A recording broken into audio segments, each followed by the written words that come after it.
Hey guys, this is Ben with Exceptional Glass, 888-83 Glass. Today we're in Westfield, New Jersey. Just completed a custom Neoangle 4-piece with a wall-mounted door. Here we have all polished chrome hardware, everything in the square version. We've used the offset pivots for the wall to give a cleaner look on the outside. This is the square version, 8x8 handle from C.R. Lawrence. And fully frameless, meaning we use clamps.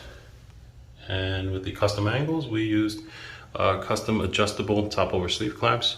The cool thing about these, I personally don't really like the look too much, but the cool thing about these is that you can take them off after all the silicone has been dried. Because once the silicone has been dried, that's it, you've got yourself a good bond. But of course, as a preventative measure, leaving it on is always recommended.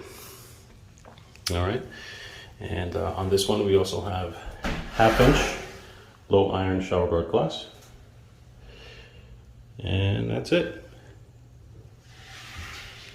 All right, if you guys need one of these, please feel free to give us a call, 888-83 Glass, or visit our website, njglassdoors.com.